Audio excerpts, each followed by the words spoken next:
ಓಂ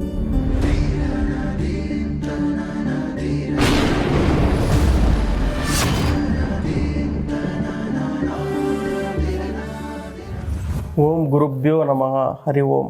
ನಾವು ನಿಮ್ಮ ಸಾಗರ್ ಗುರೂಜಿ. ಇವತ್ತಿನ ಫಲಾನುಫಲದ ಬಗ್ಗೆ ವಿಶೇಷವಾದ ವಿಚಾರದ ಬಗ್ಗೆ ಮಾತಾಡೋದಾದರೆ, ಒಂದು ಏಪ್ರಿಲ್ ತಿಂಗಳು ಅಥವಾ ಚೈತ್ರ ಮಾಸದ ಒಂದು 12 ರಾಶಿಗಳ ಫಲಾನುಫಲಗಳು. ಈ ಚಾನಲನ್ನು ಸಬ್ಸ್ಕ್ರೈಬ್ ಮಾಡಿ, ಶೇರ್ ಮಾಡಿ ಮತ್ತು ಲೈಕ್ ಮಾಡಿ. ಸೊ ಒಂದು 5ನೇ ರಾಶಿ ಬಗ್ಗೆ ಹೇಳಬೇಕಂತ ಹೇಳಿದರೆ ಸಿಂಹ ರಾಶಿ. ಈ ಸಿಂಹ ರಾಶಿಯವರಿಗೆ ಒಂದು ಗುರುವಿನ ಬಲವು ಸಾಕಷ್ಟು ಇರೋದರಿಂದ ಒಂದು ರಾಜಯೋಗ ಅಂತ ಹೇಳ್ಬೋದು. ಮತ್ತು ಒಂದು ಗಜಕೇಸರಿಯ ಒಂದು ಬಲಗಳು ಈ ಒಂದು ರಾಶಿಯವರಿಗೆ ಕಾಡ್ತಾ ಇರುತ್ತೆ, ಆಯಿತಾ. ಮತ್ತು ಒಂದು ಪ್ರಾಣಿಗಳಲ್ಲಿ ಗಜ ಅಂದರೆ ಆನೆ, ಸಿಂಹ ಅಂದರೆ ಕೇಸರಿ. ಈ ಒಂದು ಪ್ರಾಣಿಗಳೇ ಸರಿಸಮವಾದ ಪ್ರಾಣಿಗಳೇ ಇಲ್ಲ. ಆ ಒಂದು ವರ್ಗದ ಗಜಕೇಸರಿ ಯೋಗವು ಇವರಿಗೆ ಒಂದು ಕಾಣುತ್ತಿರೋದ್ರಿಂದ ಏನಾಗುತ್ತೆ ಅಂತ ಹೇಳಿದರೆ, ಮೊದಲನೇದಾಗಿ ಇವರಿಗೆ ಒಂದು ಮನೆಯಲ್ಲಿ ಒಂದು ಒಳ್ಳೆಯ ಸಂತಸದ ವಾತಾವರಣ. ಅಂದರೆ ತುಂಬ ವರ್ಷಗಳಿಂದ ಮನೆ ಕಟ್ಟಬೇಕು, ಮನೆ ತಗೊಳ್ಳೋದಕ್ಕೆ ಆಗ್ತಾ ಇರಲ್ಲ, ತುಂಬ ಸ್ಟ್ರಗಲ್ ಮಾಡ್ತಿರ್ತಾರೆ. ಅಂಥವರು ಇಮಿಡಿಯೇಟಿಯಾಗಿ ಈ ಒಂದು ತಿಂಗಳಿನಲ್ಲಿ ಮನೆಯನ್ನು ಖರೀದಿ ಮಾಡುವ ಒಂದು ಒಳ್ಳೆಯ ಕಾಲ, ಅಥವಾ ಮನೆ ಕಟ್ಟೋಕ್ಕೆ ಸ್ಟಾರ್ಟ್ ಮಾಡಿಬಿಡ್ತಾರೆ. ಸೊ ಅದಕ್ಕೆ ಪೂರಕವಾಗಿ ಇವರಿಗೆ ಒಂದು ಧನ ಲಾಭಗಳು ಅಷ್ಟೇ ಒಂದು ಪ್ರಮಾಣದಲ್ಲಿ ಆಗ್ತಾ ಇರುತ್ತೆ. ಮತ್ತು ಬಿಸ್ನೆಸ್ ಕೂಡ ತುಂಬ ಒಳ್ಳೆಯ ಪ್ರಮಾಣದಲ್ಲಿ 10ಕ್ಕೆ 20ರಷ್ಟು ಲಾಭಗಳನ್ನ ಗಳಿಕೆಯನ್ನು ಮಾಡ್ತಾ ಇರ್ತಾರೆ ಬಿಸ್ನೆಸ್ಸಲ್ಲೂ ಕೂಡ. ಮತ್ತು ಉದ್ಯೋಗದಲ್ಲೂ ಕೂಡ ಇವರಿಗೆ ಯಾವುದೋ ಒಂದು ಪ್ರಮೋಷನ್ ಇರ್ಬೋದು, ಎಷ್ಟೋ ದಿನಗಳಿಂದ ಇವರಿಗೆ ಪ್ರಮೋಷನ್ ಆಗದೆ ಸ್ಟ್ರಕ್ ಆಗಿರ್ತಾರೆ. ಅಂಥವ್ರಿಗೆ ಈ ಒಂದು ತಿಂಗಳಲ್ಲಿ ಒಳ್ಳೆಯ ಪ್ರಮಾಣದಲ್ಲಿ ಪ್ರಮೋಷನ್ಗಳು ಆಗ್ತಾ ಇರುತ್ತೆ. ಮತ್ತು ವಿದ್ಯಾರ್ಥಿಗಳಲ್ಲೂ ಕೂಡ ಸಂತಸ ಕಾಲ. ಎಷ್ಟೋ ವಿದ್ಯಾರ್ಥಿಗಳು ಬೇರೆ ಫಾರಿನ್ ಕಂಟ್ರಿಗೆ ಹೋಗಿ ಎಜುಕೇಷನ್ ಮಾಡಬೇಕು, ಉದ್ಯೋಗ ಮಾಡಬೇಕು ಅಂತ ಸಾಕಷ್ಟು ಪ್ರಯತ್ನ ಮಾಡ್ತಿರ್ತಾರೆ.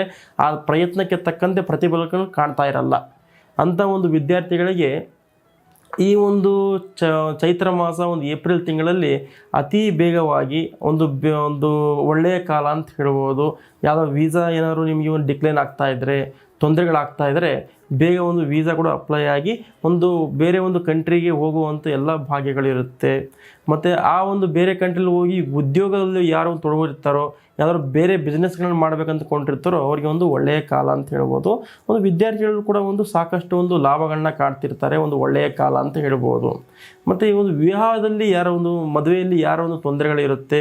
ಯಥೇಚ್ಛವಾಗಿ ಗಂಡು ಮಕ್ಕಳಿಗೆ ಈ ಸಿಂಹ ರಾಶಿಯ ಗಂಡು ಹುಡುಗರಿಗೆ ಮಕ್ಕಳಿಗೆ ಏನು ತೊಂದರೆಗಳಾಗ್ತಾ ಇರುತ್ತೆ ವಿವಾಹದಲ್ಲಿ, ಈ ಏಪ್ರಿಲ್ ತಿಂಗಳಲ್ಲಿ ಪ್ರಯತ್ನ ಮಾಡೋದ್ರಿಂದ ನೆಕ್ಸ್ಟ್ ಇವರಿಗೆ ವೈಶಾಖ ಮಾಸ ಮೇ ತಿಂಗಳಲ್ಲಿ ಶುಭ ಯೋಗ ಅಥವಾ ಮದುವೆನೂ ಕೂಡ ಆಗಲೇಬಹುದು.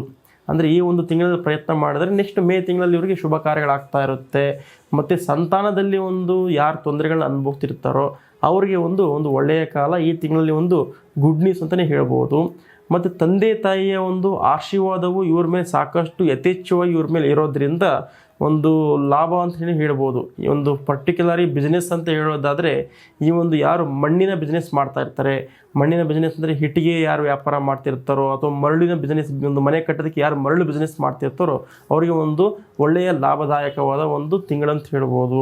ಮತ್ತು ಕಬ್ಬಿಣಕ್ಕೆ ಸಂಬಂಧಪಟ್ಟಂತೆ ಯಾರು ವ್ಯಾಪಾರ ಮಾಡ್ತಿರ್ತಾರೆ, ಕಬ್ಬಿಣ ಅಂತ ಹೇಳಿದ್ರೆ ಮನೆ ಕಟ್ಟೋ ಯೂಸ್ ಮಾಡೋ ಕಬ್ಬಿಣ ಇರ್ಬೋದು, ಅದು ಬೇರೆ ಯಾವುದೇ ಕಬ್ಬಿಣ ಸರಕುಗಳಿರ್ಬೋದು, ಇಂಥ ವ್ಯಾಪಾರ ಮಾಡುವಾಗೆ ಧನ ಲಾಭ ಅಂತ ಹೇಳ್ಬೋದು.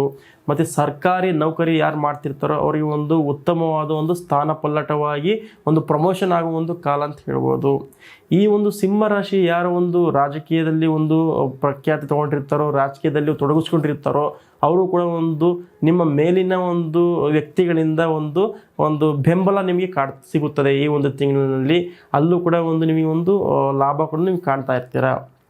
ಆದರೂ ಕೂಡ ಇಷ್ಟೊಂದು ಲಾಭದಾಯಕವಾದ ತಿಂಗಳ ಆದರೂ ಕೂಡ ಸ್ವಲ್ಪ ಹುಷಾರವಾಗಿ ಇರಬೇಕಂತ, ಜಾಗೃತಿಯಾಗಿ ಇರುವಂಥ ತಿಂಗಳಿದು.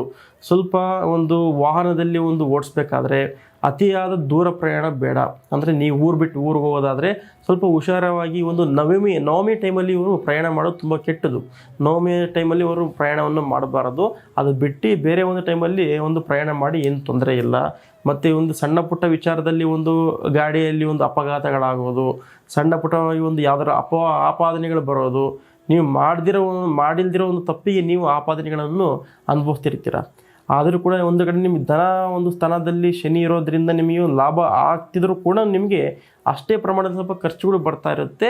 ಖರ್ಚಿನಲ್ಲಿ ಮಿತ ವ್ಯಯ ಮಾಡೋದ್ರಿಂದ ಒಳ್ಳೆಯ ರೀತಿಯಲ್ಲಿ ಪ್ರಗತಿ ಆಗ್ತೀರಾ. ಮತ್ತು ಈ ಒಂದು ತಿಂಗಳು ಸಾಕಷ್ಟು ನೀವು ಲಾಭದಾಯಕ ಒಂದು ವರ್ಷನೇ ಕಾಣ್ತಾ ಇರ್ತೀರಾ.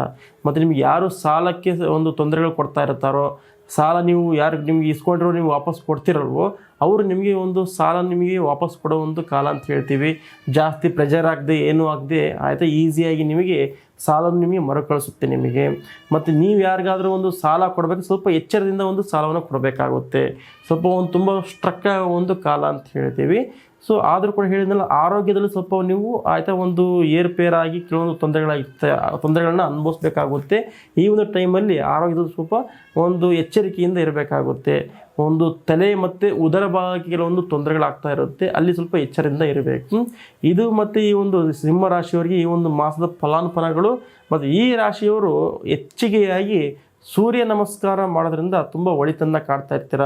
ಅಥವಾ ಸೂರ್ಯ ದೇವಸ್ಥಾನ ಯಾವುದಿರುತ್ತೋ ಸೂರ್ಯ ದೇವಸ್ಥಾನಕ್ಕೆ ಒಂದು ಯಾವುದೋ ಒಂದು ತೆರೆ ಬಾಗೋದ್ರಿಂದ ಒಂದು ಒಳ್ಳೆಯದು ನಿಮಗೆ ಕಾಣ್ತಾ ಇರುತ್ತೆ. ಮತ್ತು ಹಳದಿ ಬಣ್ಣವನ್ನು ಜಾಸ್ತಿ ಧರಿಸೋದ್ರಿಂದ ಈ ಒಂದು ತಿಂಗಳು ನಿಮಗೆ ಒಂದು ಶುಭವಾದ ವಾರ್ತೆಗಳು ನಿಮ್ಮ ಕಿವಿಗೆ ಬೀಳ್ತಾ ಇರುತ್ತೆ. ಮತ್ತು ಒಂದು ಶುಭ ಸಂಖ್ಯೆ ಅಂತ ಹೇಳಿದರೆ 4. ಈ ರಾಶಿಯವರು 4 ನಂಬರ್ನ ಇಟ್ಕೊಂಡು ಯಾವುದೇ ಒಂದು ವ್ಯಾಪಾರ ಉದ್ಯೋಗವನ್ನು ಸ್ಟಾರ್ಟ್ ಮಾಡಿದ್ರೆ ಒಂದು ಒಳ್ಳೆಯ ರೀತಿಯಲ್ಲಿ ಒಂದು ಏಳಿಗೆ ಆಗ್ತಿರ್ತೀರ. ಇದು ಈ ಒಂದು ಸಿಂಹ ರಾಶಿಯ ಈ ಒಂದು ಚೈತ್ರ ಮಾಸದ ಏಪ್ರಿಲ್ ತಿಂಗಳ ಫಲಾನುಫಲ ಆಗಿತ್ತು. ಹರಿ ಓಂ.